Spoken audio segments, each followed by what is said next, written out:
God, and my brother, say my mind, and you don't die give as you receive, and your release is Satan.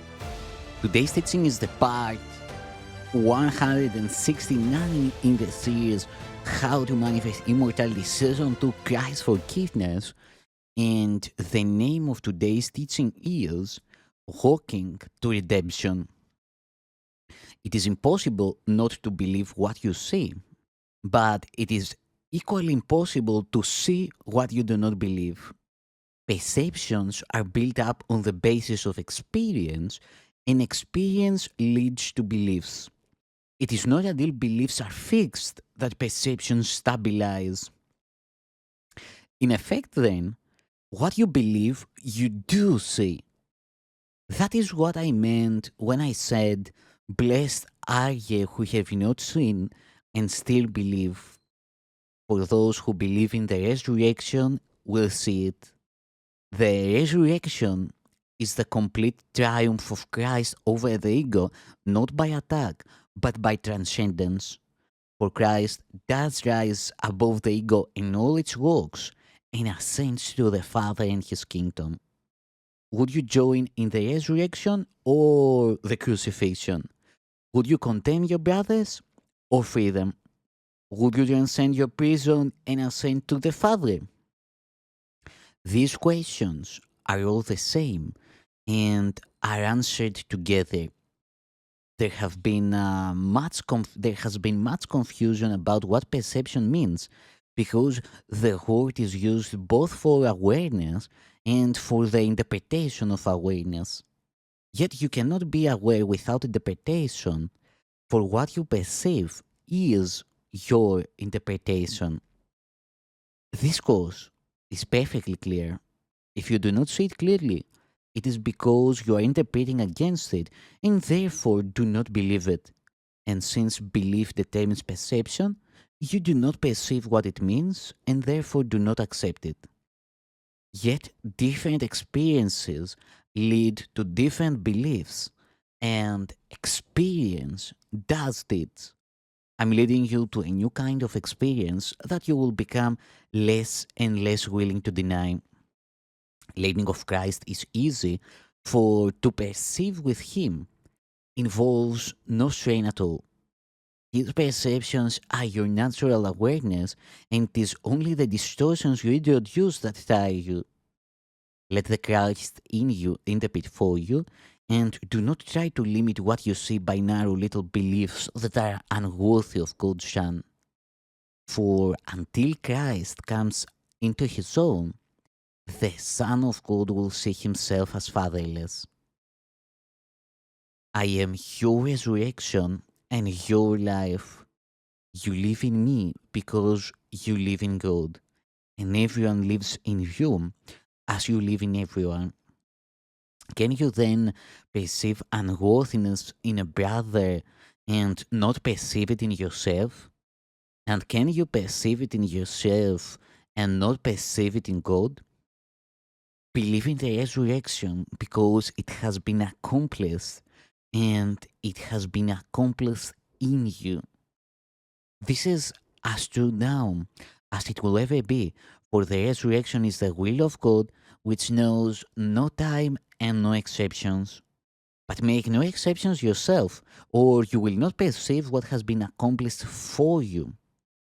For we ascend unto the Father together as it was in the beginning, is now, and ever shall be, for such is the nature of God's Son as his Father created him.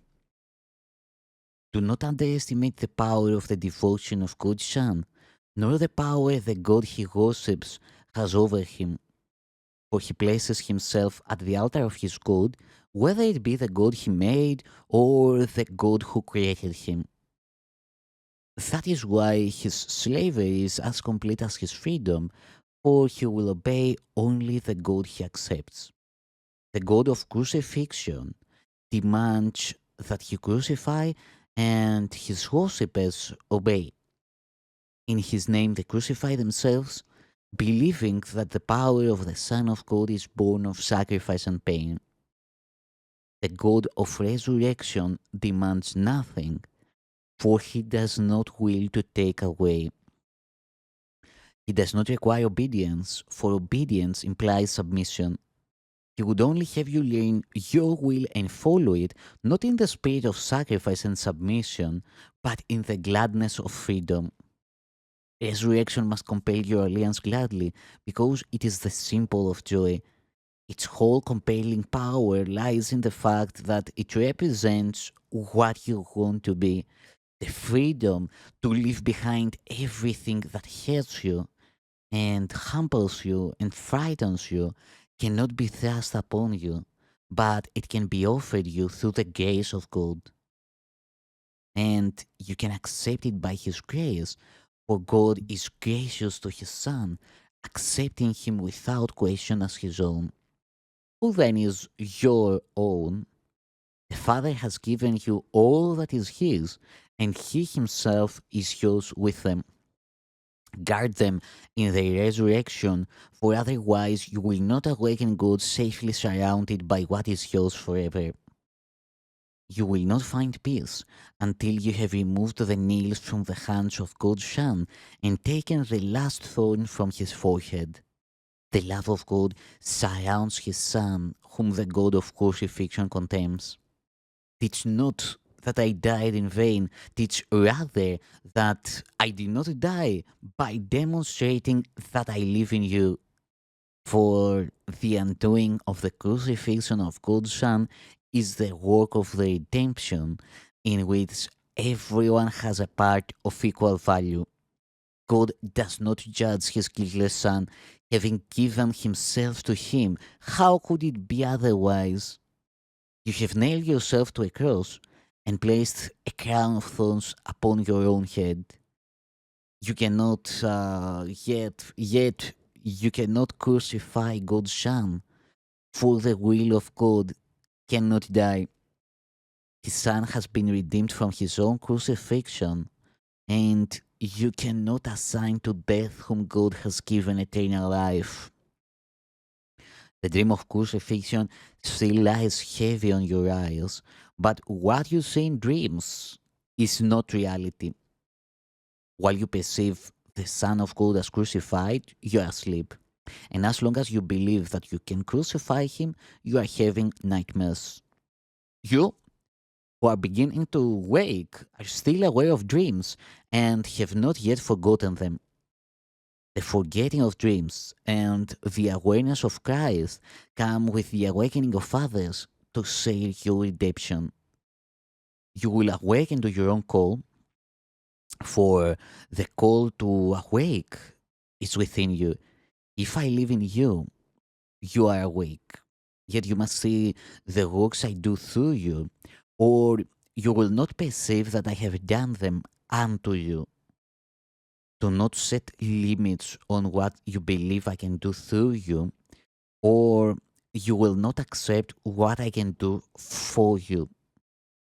Yet it is done already, and unless you give all that you have received, you will not know that your Redeemer liveth and that you have awakened with him.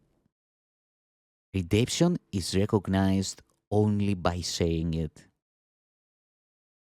God's Son is saved. Bring only this awareness to the sonship, and you will have a part in the redemption as valuable as mine. For your part must be like mine if you learn it of me. If you believe that yours is limited, you are limiting mine. There is no order of difficulty in miracles, because all of God's sons are of equal value, and their equality is their oneness. The whole power of God is in every part of him, and nothing contradictory to his will is either great or small. What does not exist has no size and no measure. To God, all things are possible, and to Christ, it is given to be like the Father. Thank you, Son of God.